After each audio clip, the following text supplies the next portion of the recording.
Hello and welcome to class time. I'm Vanessa Francis and I'll be guiding you through today's CSEC English language lesson. Let's begin.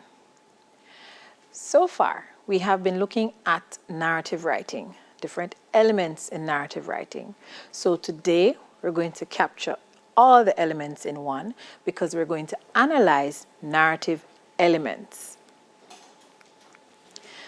So after today's lesson, you should be able to review elements of narrative writing, discuss approaches to completing the narrative writing component of the CSEC English A exam, and of course, distinguish among the various narrative prompts in the CSEC English language exam. Now, let's review. So we have looked at characters and characterization because you cannot have a narrative without at least one character, your main character. We have different types of characters. We looked at the flat versus the dynamic. We looked at the protagonist versus the antagonist. We looked at your main and major characters versus your secondary characters, all of whom will come together to create a rich interaction in your story. We also looked at the idea of your plot, the different elements of your plot. You have your conflict, your climax, and your resolution.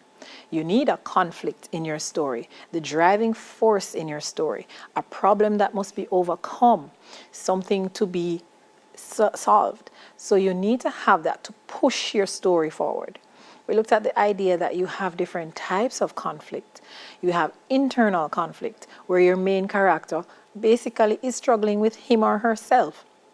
Your main character has thoughts, your main character has fears that they need to overcome, certain ideals that they need to reconcile with. You have various types of external conflict. You have the most popular one, man versus man. So you have your protagonist versus your antagonist, two characters facing off against each other.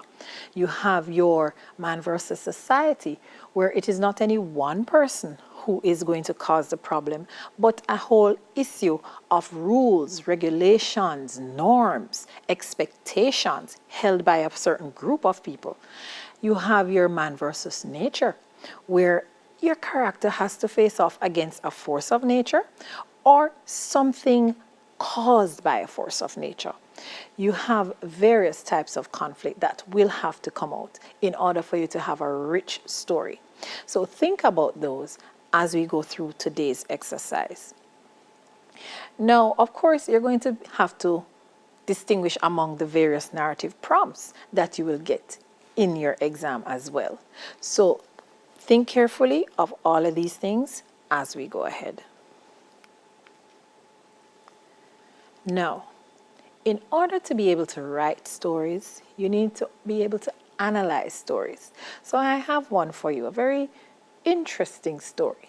And what I find most interesting about it is the fact that it is a very ordinary situation that has been presented in a very creative way. So our story is Journey by Night, and it's written by Undine Giuseppe. He stood alone, leaning against a post and shifting his weight from one foot to the other. It was late, and the taxi stand was empty. The street was silent. He looked up and down, hoping that some vehicle would come in sight, for he wanted to get home, but none came. The silence began to pall. He started to whistle, but there was no mirth in it, and he soon stopped. Midnight, 10 miles away from home. What was he to do? To begin to walk that distance was out of the question. A dark cloud passed across the sky, hiding the few pale stars that had been there. The noise of a falling dustbin reached his ear. Some dog must have been scattering its contents. Instinctively, his hand felt for his wallet. Yes, it was still there. If only he had a stick. But he had nothing with which he might protect himself. He began to walk up and down, up and down. What was that in the distance? At last, 2 headlights were drawing near. He stepped into the middle of the street and held up his hand, and the car stopped. "Taxi?" he asked. "Valencia?" "Get in," said the driver, opening the door. He sat beside the driver, glad to be on his way home at last. He had felt so lonely while he had been waiting. If only someone would say something. In the semi-darkness of the car, he turned to look at the other passengers, but no one else was there. The driver said nothing to him as the car sped along. Suppose... No, he mustn't allow himself to think of that. He glanced at the driver, and again at his hand. Again his hand went to his wallet. He had heard of passengers being attacked at night and robbed.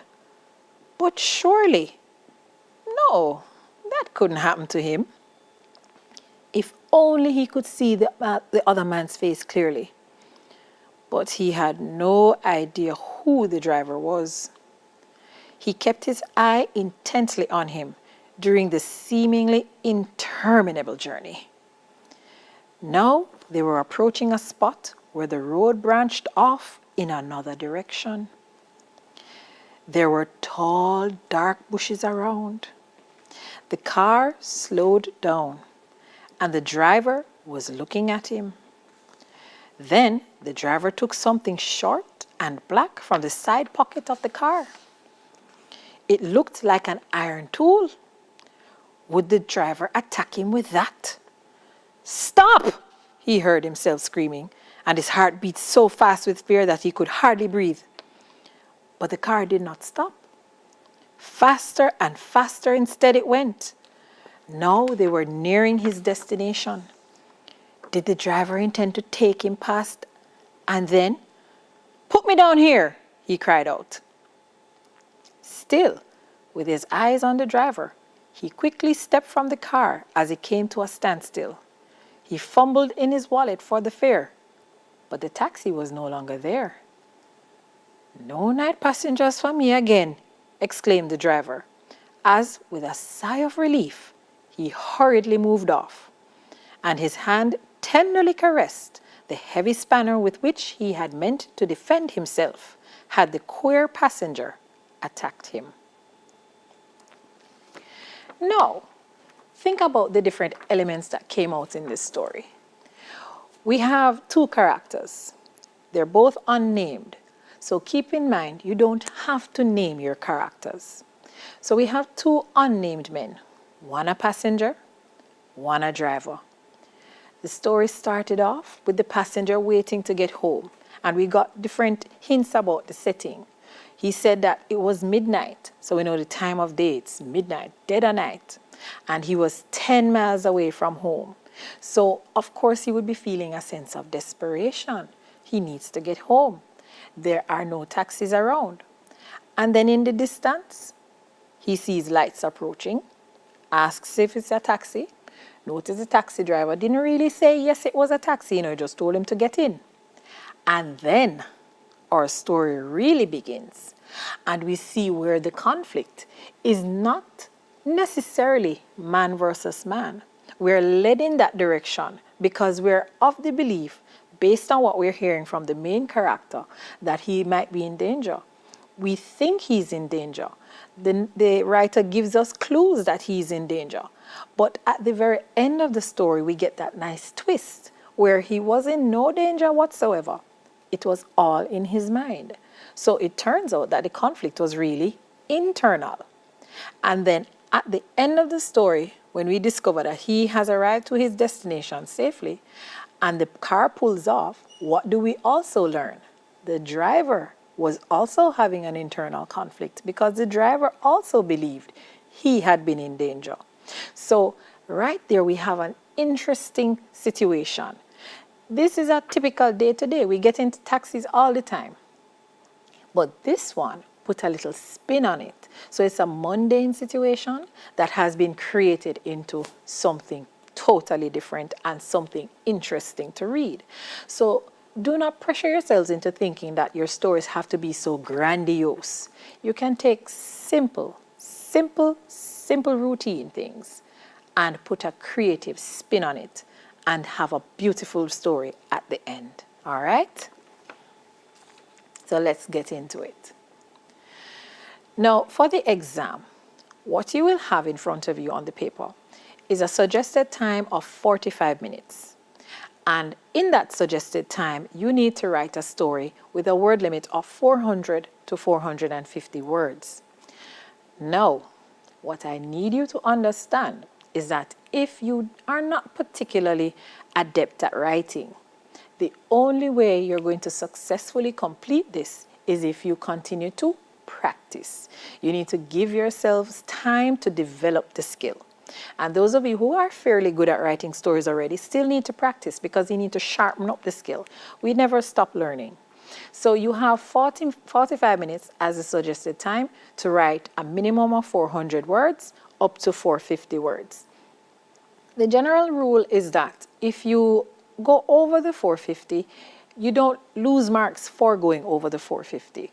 What you end up losing marks for is whatever mistakes you end up making, and if you drag the story on too much, that's where the marks will come off. Not because you exceeded that word limit. That word limit is more a guide. Once your story has all the elements it needs to have, the grammar is good, you can still earn your marks, even if you go a little over the word limit. So here are some tips now to help you in the exam and preparing for the exam. Now, there's always an issue with starting the story.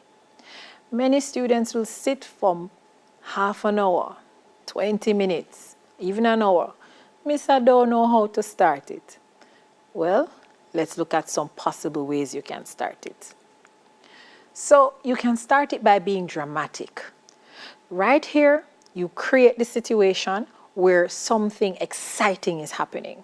We did not have that kind of start in our story, but you can have a dramatic beginning. So you can start off with literally a bang. You can put the word bang on the paper, in caps, B-A-N-G, and right there, the interest is drawn because what is making this sound?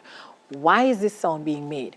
How are people going to react to it? That sort of thing. So you can start with a fight. You can start with somebody screaming out, somebody bawl out, help. So there are many dramatic ways you can start your story. So if your story is supposed to be high-pitched, high-paced, then of course start with a bang.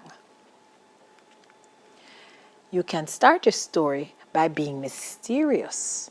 So you can create a scenario where questions are coming in the reader's mind. So you can start it on a very subtle note. You can drop some hints. You can pull us in because we're curious. So you can pique our curiosity. Have us wondering, what is happening? What is going to happen? Why are these people sneaking about? So you can have a story start with a young man who is looking around furtively and scurrying across the road. Right there and then we know that, he's hiding something. So we get interested now. What is he hiding? Where is he going? What is he going to do? You can be authoritative. So you can just get into the story. Tell us what we need to know. And then pull us in afterwards with whatever other tidbits you have. So you just begin the story. Shane Shaw was a good man, and get into describing it. You can start by posing a question. Now, when you pose a question, the idea is your reader is going to be curious about what the answer is. So whoever knew what happened to such and such? Where did these people go? Why did that have to happen? So we can start with a question, and then the story is more or less centered around the answer to that question. And us, the readers, will be there wondering, when will the question be answered? What is going to lead us to the answer? All of that will just keep us reading to find out, to solve this mystery you have presented to us in the form of a question. Of course, you started it. Now what? You need to develop the body.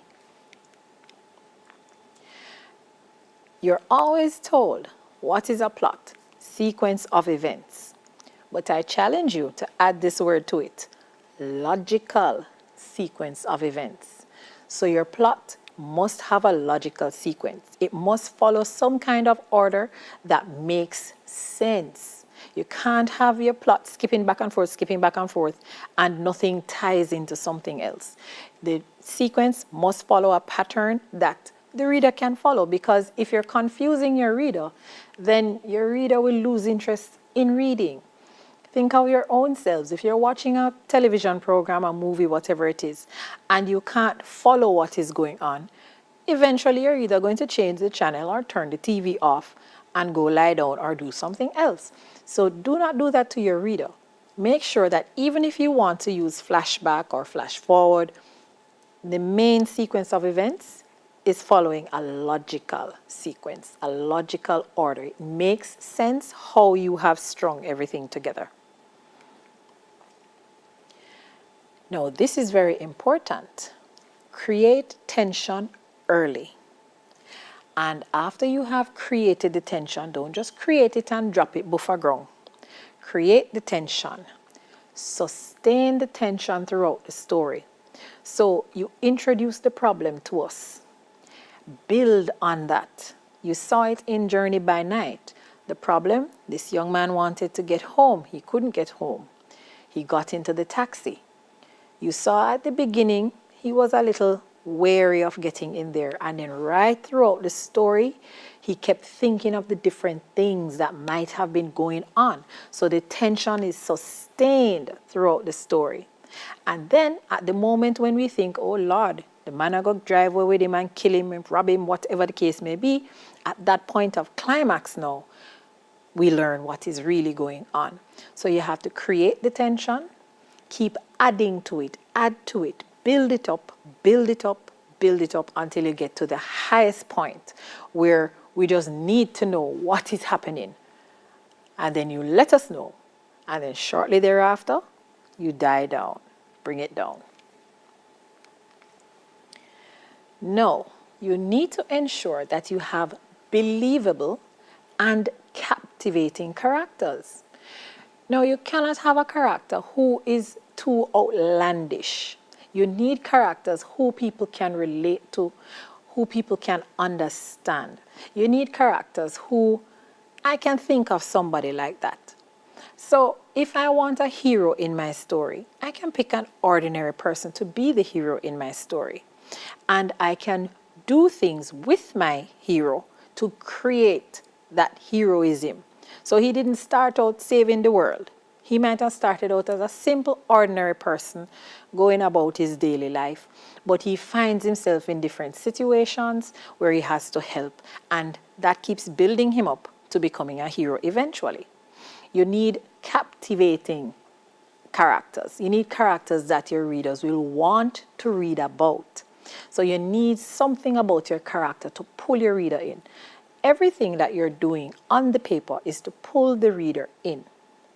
So you're using all the narrative elements to pull your reader in. You want to ensure that your essay can stand apart from the hundreds of thousands of other essays on the same topic. So you need to do something special with yours. Of course, you're writing a story. Remember, you have a time limit. You also have a word limit.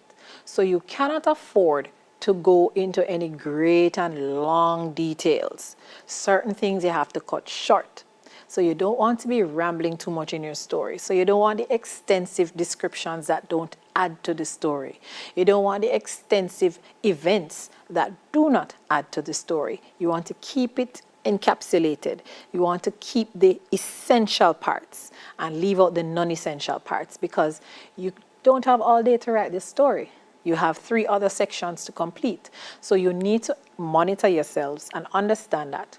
Get the story written, but make sure you're watching the time, you're watching your word limit, and you're not stretching it out too much with the unnecessary details, descriptions, that sort of thing. Something you need to ensure you include: sensory appeal. You want to ensure that you maximize the potential behind sensory details. So you want to get the most impact out of your sights, the most impact out of the sounds, the most impact out of the smells, the feeling, the taste. Maximize that potential. So put some real effort into including sensory details and getting the most out of your sensory details. So again, you're not putting it in there just to say you have it in there. You're putting it in there for it to serve a purpose in the end. In the story, we did not have a lot of variety in sensory details, but we did get to see quite a few things. We did get to feel quite a few things. We felt certain sensations as this man was sitting there searching for his wallet, looking to the side to see if the man was doing what he's supposed to do. So get those details in there to build up the impact of your story. Now, where dialogue is concerned, the same caution applies. Don't just have dialogue to say, I use dialogue. Put the dialogue in there to serve a purpose or several purposes as the case may be. Again, you need to use the dialogue to give it a sense of realism. You want to have your characters talking to each other. In this story, the gentlemen spoke to each other in the beginning, but notice they did not speak extensively because that would have killed the whole intrigue that was going on. If they spoke too much, then no mystery would be there because they wouldn't really realize that they're each sitting there wondering what the other is going to do. So there was dialogue in the beginning so that you set up a situation where passenger, driver, but then the dialogue is cut and the other influences take over.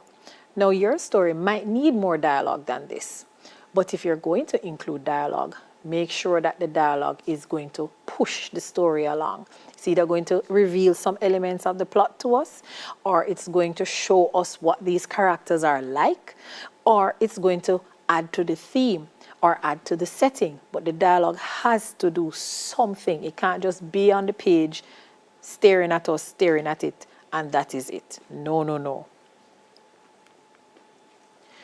You want to make sure you create appropriate moods because you can create moods and it's not the right mood.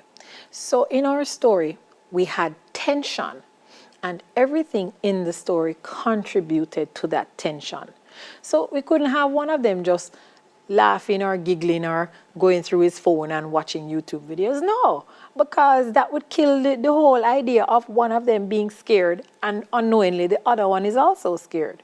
So everything in the story contributed to that tense atmosphere, that tense mood. We there wondering, is really somebody going to drive away with him and rob him?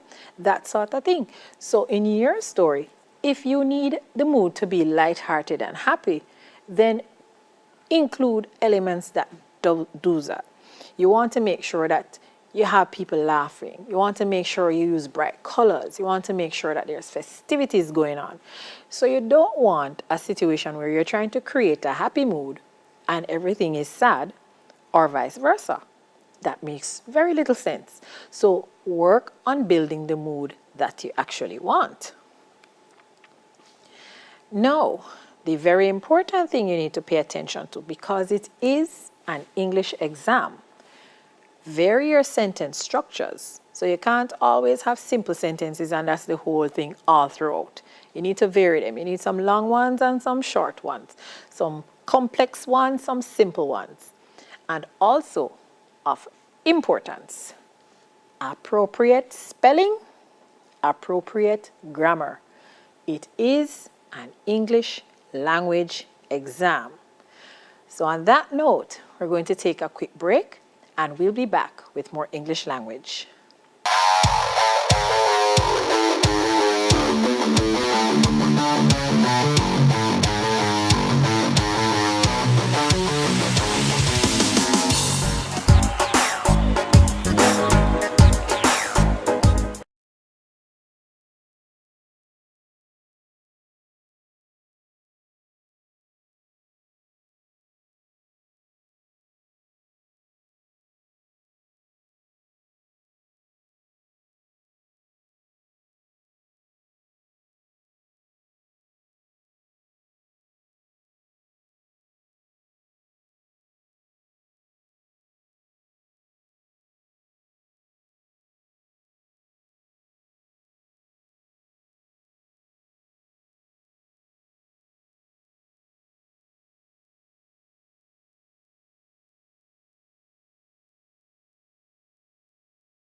where we left off.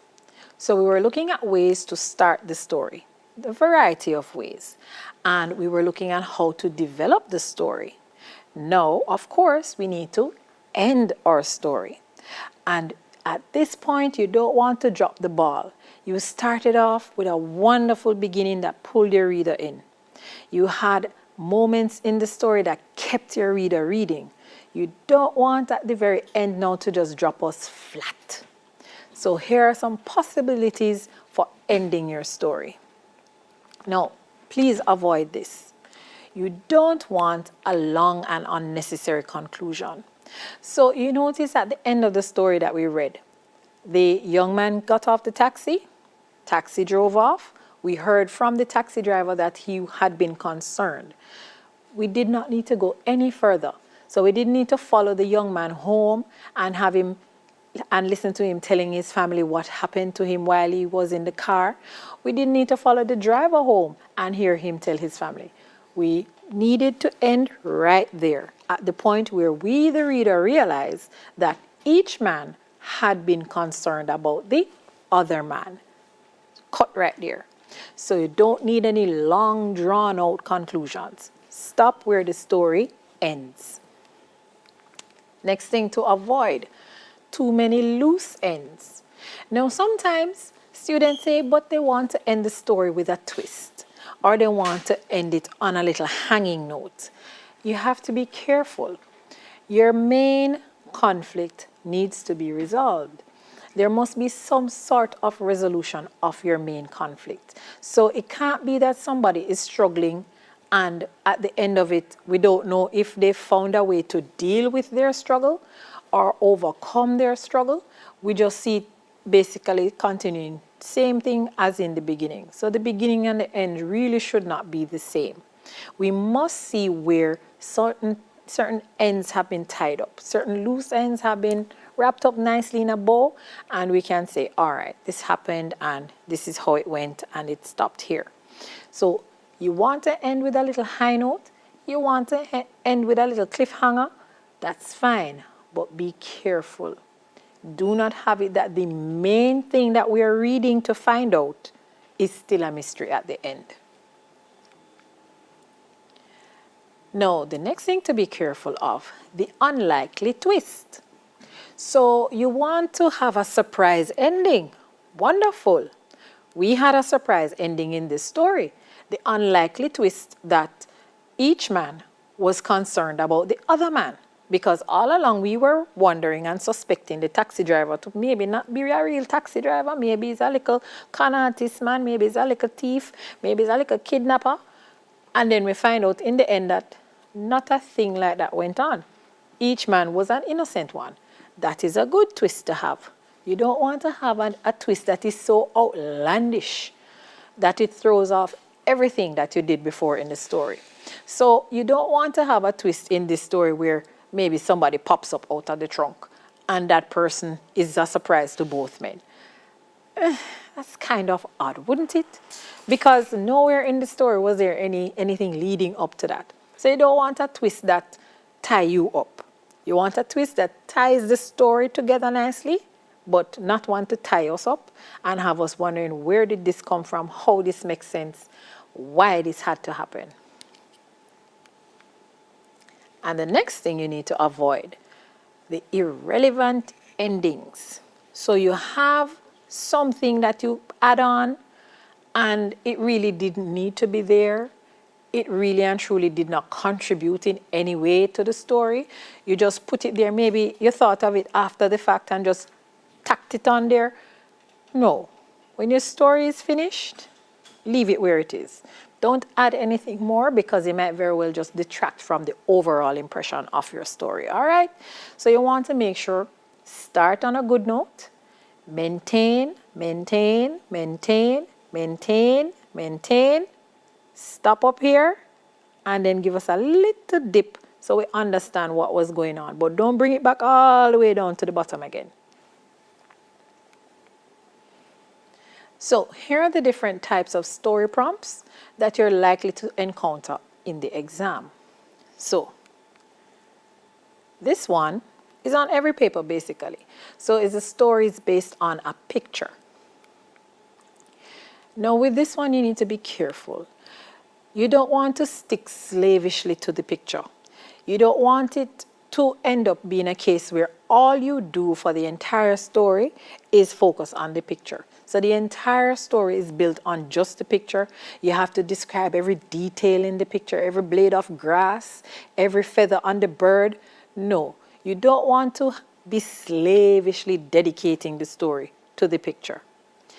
The next thing is that you don't need to really go into many details for the extensive description of it. So you can include the picture in the story. The picture can have a purpose, but you don't necessarily have to go into it and tell us every single thing about the picture. Don't need to do that. You include it because that's the stimulus you used, but you don't have to stick to it throughout the whole story. You don't have to overdevelop the use of the picture as well. Now, the thing about the picture is that you can decide where it comes into your story. So the safe way to go is to start the story at that point. So you can use the picture as the stimulus for your story, which it is really. So you can use it as the beginning of your story. That way you won't forget to include it. Now, what I would caution you not to do is to use it and then it's like you completely go a different direction. So the picture was really saying one thing and you just talked about it for like a few sentences and then you start a different story, if you understand what I'm saying. So if you use it as the beginning of your story, what comes after should flow naturally out of it. The next thing you can do is to just include it at some point in the story. Perhaps it will be of some importance in the story. So you can start the story and lead up to the picture, have that moment, and then move on naturally. You want a natural progression and finish your story. Or the next thing you can do, the picture can be where your story ends. So depending on the picture you get, that can be the end point of your story. So you have a beautiful story, you developed your plot, developed your characters, and it naturally leads up to the picture. Notice I keep emphasizing what must happen. It must naturally lead up to that point, sorry. So here's a picture for you. Now look carefully at it. This is something many of us can relate to. So we have a group of men sitting around a makeshift table playing dominoes. This is the stimulus you got for your story. But lad, miss, this boring, sir. The true test of a writer is to take what? The mundane, the routine, the everyday, and create something beautiful. So you can look at this picture and decide what you want to focus on. You want to focus on the game itself? You want to focus on one of the characters? Do you want to focus on the setting itself? These men are sitting around enjoying a game of dominoes. They're not all playing. Some are playing. We have spectators. What are you going to do with it? Take a minute and think about it. Are you going to highlight any one player and move on from here? Is this your starting point? So one of these men on his way home, to work, wherever it is, that is where the story will take him. Is it that the course of your story will lead up to this point where these gentlemen meet up and knock some dominoes, and then when they break apart, they go on to different things?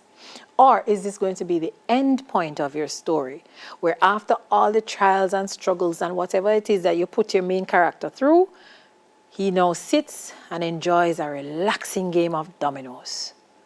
You think about it. Which way is the best way for you? Here's another one for you to look at. Now we have a house, not in the best condition. And we have some trees that are blocking the house partially. Now this one lends itself to many, many different storylines. There's so many different things you can do with this. So again, are you going to start at this house and have your action take place at the house? Or are you going to start at this house and move the action away from the house? Is it that at some point in the story, your characters will interact at this house? Is it that at some point in the story, your characters need to get something from here? So this house is somewhere important for them to be. Or are you going to end your story here at the house? Now, once you are looking at these pictures, these are the things that you need to process in your mind. Do I want to start here? Do I want to just include it somewhere along the line? Or do I want my story to end up here? And this is where my happy ending will take place. Is it that this house has so many bad memories for your main character that he or she is glad to be here at the end to tear it down and build something else in its place? Those are things you can think about. So your character could have been struggling to elevate themselves all this time, only to come back here to say they're going to wipe out the evidence of their failure and build evidence of their success. Now, another interesting picture to look at. So we have a young lady. Her back is to us, so we're not even sure what she looks like. And she is at the seaside. You can notice the details that there's a little bird there. Now, depending on the nature of the story you're going to create, you can ignore the bird. But depending on the story you want to create, it might be that it's the bird that you want to focus on. So perhaps your story is about this bird, not so much the woman, because you can be creative with it. Suppose it's the bird who has been transformed into a bird. Maybe it's her husband and he's under some kind of spell and he's trying to get her attention. And the poor lady, of course, not paying the bird no mind because birds are a regular thing. So she wouldn't really think anything odd for the bird to be there. So you can build those types of stories. You can use a little detail and create something unusual, create something very creative. So your story can be about the woman. Nothing wrong with that. You notice she has a violin in her hand. Is it hers? Does it belong to her? Is she a violinist? Does it belong to somebody she loves? Does it belong to somebody she hates? Those are the things you can process in your mind. Does this violin have magical powers? Is it that she is going to get rid of it because it reminds her of somebody and it's too painful for her to remember? So she's going to cast it into the sea and somewhere somebody is going to pick it up and it's going to end up coming back to her. Many different things can happen just from this one scene. So it's up to you to decide what you want to focus on, where you want to go with it, how it's going to play out. And all of this is going to require you taking a few minutes to think it through. You have to think it through. So don't just jump into the story. Yes, me like the picture here. Start and then halfway through, you don't know where to go because you didn't think it through completely. Now another one some of you might be familiar with. Now this one, we don't have anyone in the picture. But again, remember, you don't have to stick slavishly to the picture. So you're using the picture as an inspiration. Now we have a train track leading off into the horizon. So is it that somebody is going to make that journey, going away or towards something? Is it that you're going to focus on the people in the houses, on the sidelines? You have some vehicles over on the road, if you can see them over by the trees there. Are you going to pinpoint someone in one of those vehicles driving by, thinking about a goal that they need to achieve or something they need to overcome? So again, this picture is open. You can think about many different ways to create a story just from this image here. There are many different things you can do with this image that can build the story along. Somebody could be running away, and this train track basically will be their guide. So they're going to walk along the track to get to where they're running away to. It could be that they're trying to escape.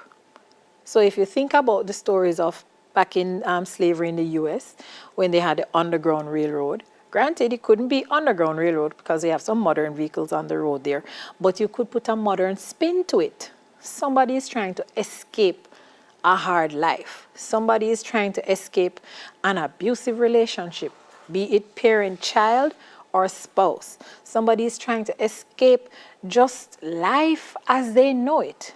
They're probably not feeling up to anything at all. They're probably feeling as if they're failing at everything, so they need to just give up and start over somewhere else where nobody knows them. That could be what this is representing for them, a new beginning or an end to their present situation, because they're going to go off and try and get into a new surrounding. So those are stories using a pictures prompt. Now we're going to look at stories where you should include certain words. Now remember now, when you're told to include the words, you are not supposed to alter the sentences you have been given. So however it is given to you, that is how you must use it. So don't change the tense, don't change the characters' names. The exact words they gave you are the exact words you should include in your story. Now, you need to pay attention if the narrative point of view has been given, because there are cases where you might see I in there. So I did this or I saw something. So right there, you know that it's a first person narrator. You have to be the narrator. So you are not going to change it from I to he or from he to I. Be careful if it is pointing you in a particular direction for the narration portion of it. Now, what you should try to do, even though you're not marked down for it, but you should try and give the statement a little prominence in your story. So it shouldn't just have your story, oh yeah, I must write this in there, write it, and then continue your story. Try and give it some sense of importance in your story. So whatever the statement is, let it be something serious. So let it be at a point of conflict. Let it be at the point of climax. Let it have some impact on your story.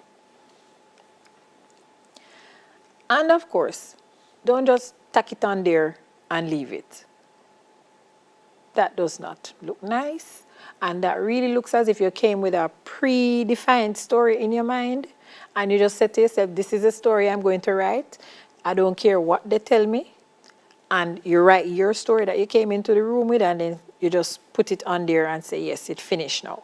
Try not to do that. Let it flow seamlessly in your story. So here are some examples of what you might see. So Sikea sat quietly on the bus between the two people who said they were his parents. But something just did not feel right.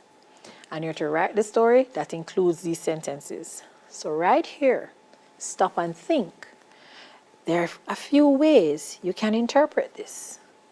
How can you think of spinning a story out of this? So you know that Sikea is a boy because the pronoun is there, his parents. So keep that in mind. So he is sitting between two people who said they were his parents. Is it that he has been lost and maybe he was in a foster home, maybe he was living on the streets, we don't know, and these two people turn up claiming to be his parents? Or is it that they're putting a little naughty twist to it where they're his actual parents, but based on how he feels about them at that point in time, he says they say they're his parents? Because face it, many of us go through those moments where our parents, in our minds, are against us. Our parents don't want us to have any fun.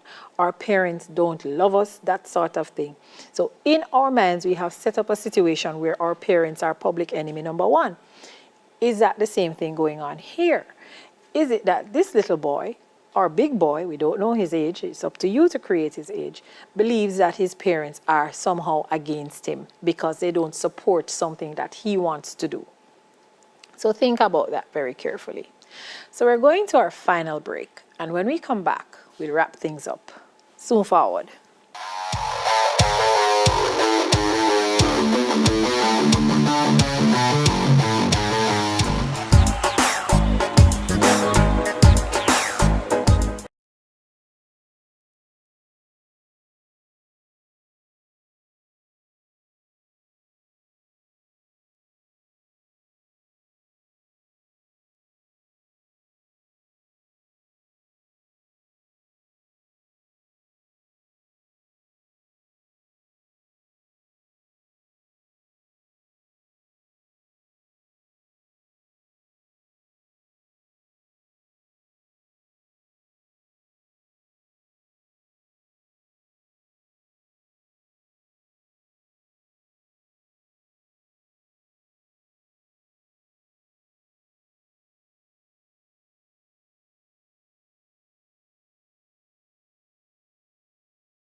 Welcome back.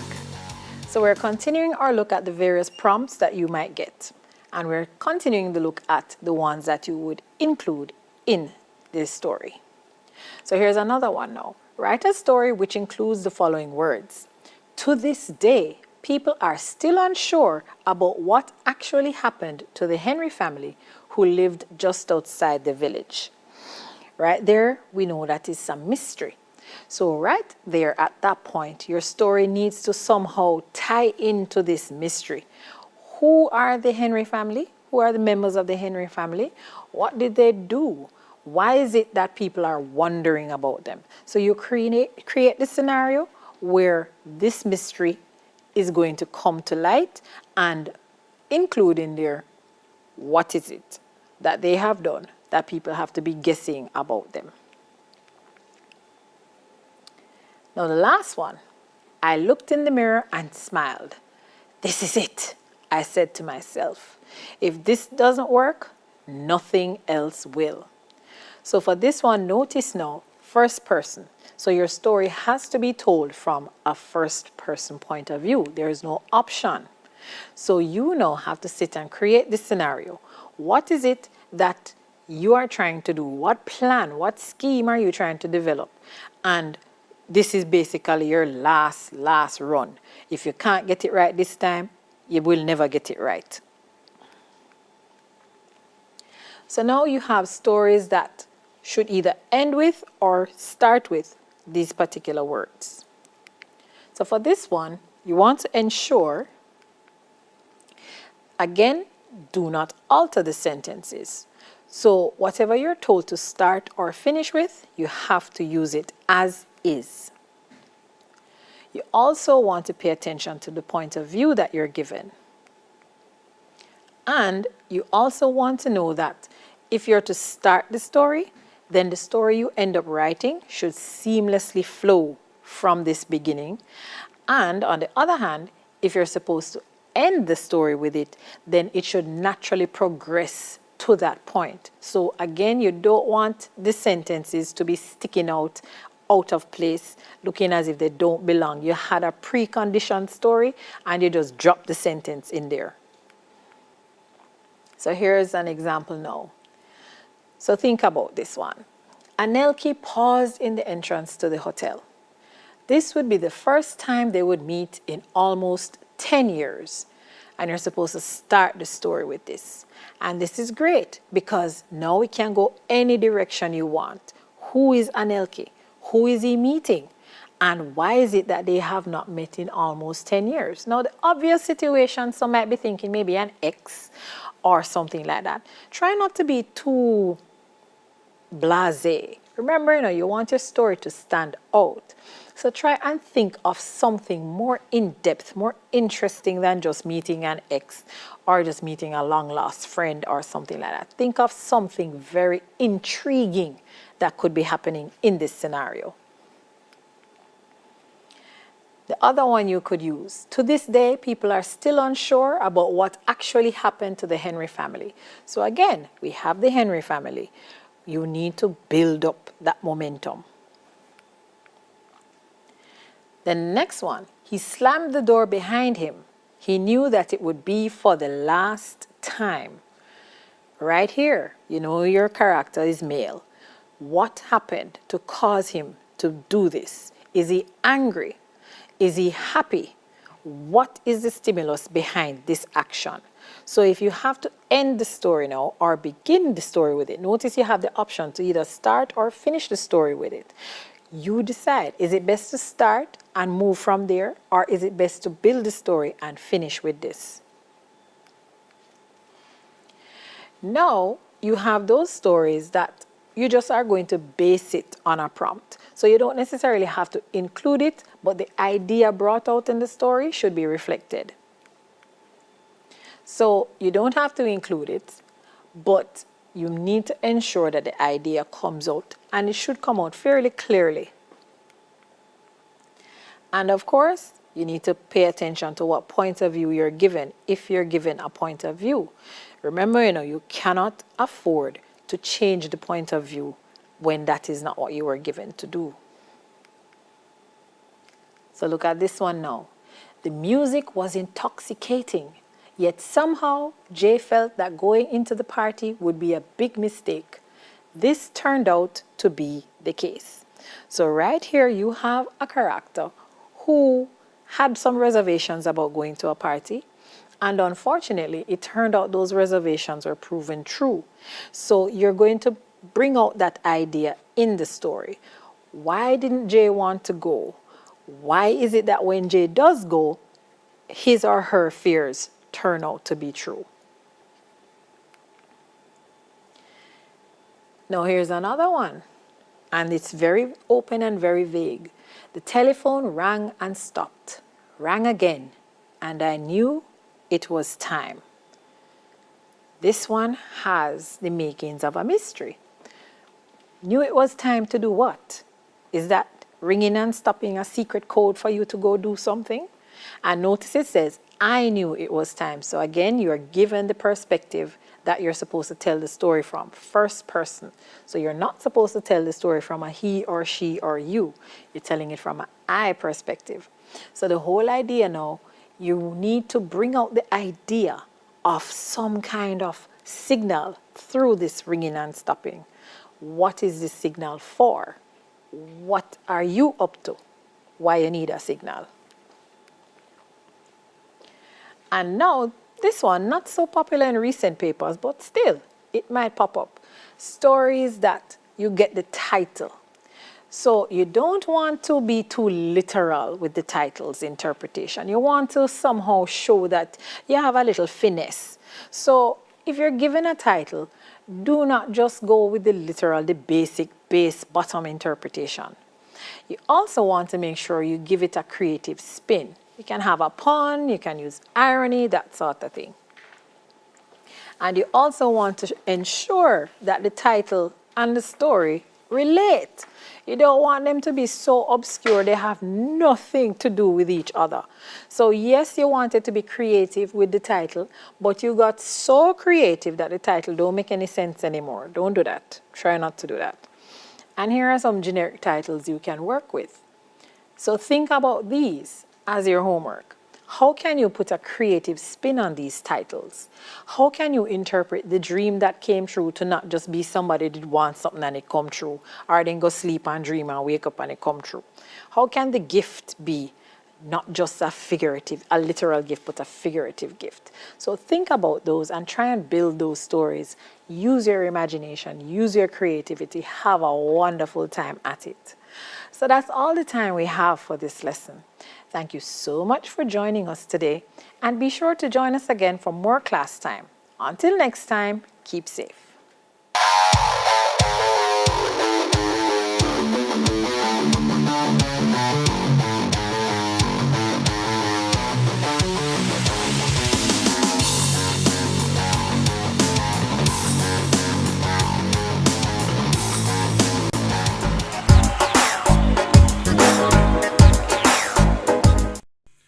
Hi there, I'm Simon Preston from TVJ. Thank you very much for watching our YouTube channel. To see our latest videos and also to see live events, click here.